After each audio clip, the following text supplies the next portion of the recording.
The Tale of Peter Rabbit.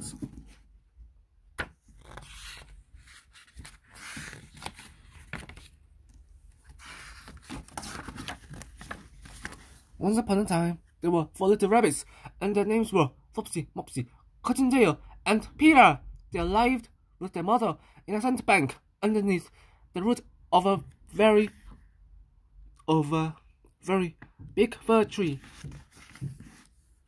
"Now, my dears," said old Mrs. Rabbit one morning.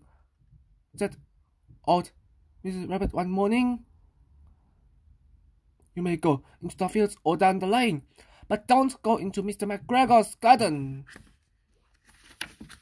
Your father had an accident there. He was put in a pie by Mrs. McGregor. Now run along, and don't get into mischief. I'm going out."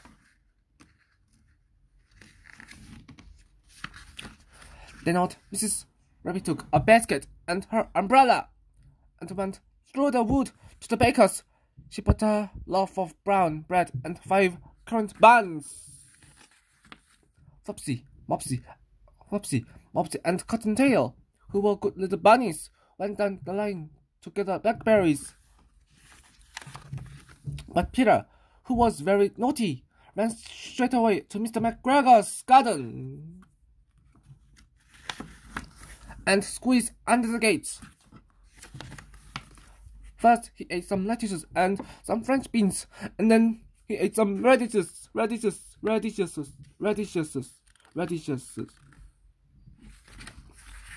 And then, feeling rather sick, he went to look for some parsley. But round the end of a cucumber frame, whom should he meet but Mr. McGregor? Mr. McGregor was on his hands and knees, planting out young cabbages, but he jumped up and ran after Peter, waving a rake and calling out, "Stop, thief!"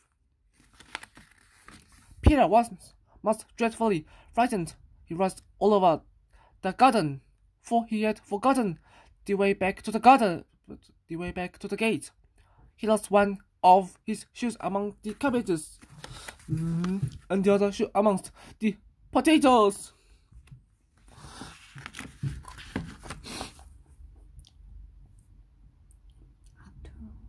After losing them, he ran on 4 legs and went faster, so that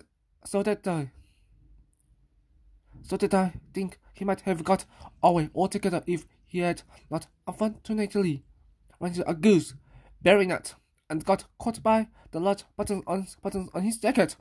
It was a blue jacket with brass buttons. Quite new. Peter gave himself up for lost and shed big tears, but his sobs were overheard by some friendly sparrows, who flew to him in great excitement and implored him to exert himself. Mr. McGregor came up with a sieve, which he intended to pop upon the top of Peter, but Peter wriggled out just in time, leaving his jacket behind him, and rushed into the tool shed and jumped into a can. It would have been a beautiful thing to hide in, if it had not had so much water in it. Mr. McGregor was quiet, so that Peter was somewhere in the tool shed, perhaps hidden underneath a flower pot. He began to turn them over carefully, looking under reach. Presently, Peter sneezed. "Cutty school!" Mr. McGregor was after him in no time, and tried to put his foot upon Peter, who jumped out of a window, upsetting 3 plants. The window was too small for Mr. McGregor, and he was tired of running after Peter. He went back to his work, but Peter sat down to rest. He was out of breath and trembling with fright, and he had not the least idea which way to go. Also, he was very damp with sitting in that can. After a time, he began to wander about, going lippity, not very fast, and looking all round.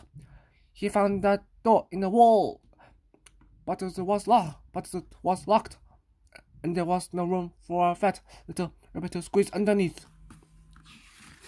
An old mouse was running in and out of the stone door, carrying peas and beans to her family in the wood. Thank you. Peter asked her the way to the gate, but she had such a large pea in her mouth that she could not answer. She only shook her head at him. Peter began to cry. Then he tried to find his way straight across the garden, but he became more and more puzzled. Presently, he came to a pond where Mr. McGregor filled his water cans. A white cat was staring at some goldfish. She sat very, very still, but now and then the tip of her tail twisted as if it were alive. Peter thought it best to go away without speaking to her. He had heard about cats from his cousin, little Benjamin Bunny. He went back towards the tool shed, but suddenly, quite close to him, he heard the noise of a whole screech, scratch, scratch, screech. Peter scuttered underneath the bushes. But presently, as nothing happened, he came out and climbed upon a wheelbarrow and peeped over. The first thing he saw was Mr. McGregor hoeing onions. His back was turned towards Peter, and beyond him was the gate. Peter got down very quietly off the wheelbarrow and started running as fast as he could go along a straight walk behind some black currant bushes. Mr. McGregor caught sight of him at the corner, but Peter did not care. He sat underneath the gate and was safe at last in the wood outside the garden. Mr. McGregor hung up the little jacket and the shoes for a scarecrow to frighten the blackbirds. Peter never stopped running or looked behind him till he got home to the big fir tree.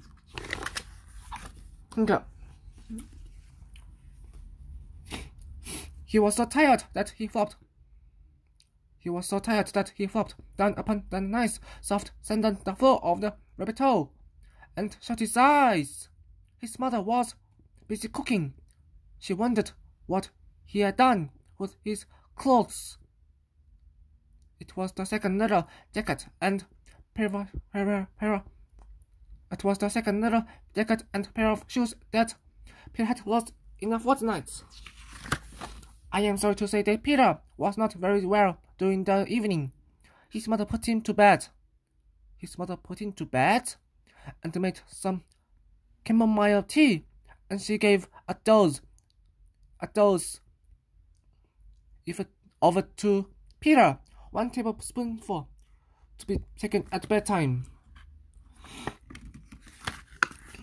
But Flopsy, Mopsy, and Cottontail had bread and milk and blackberries for supper. The end.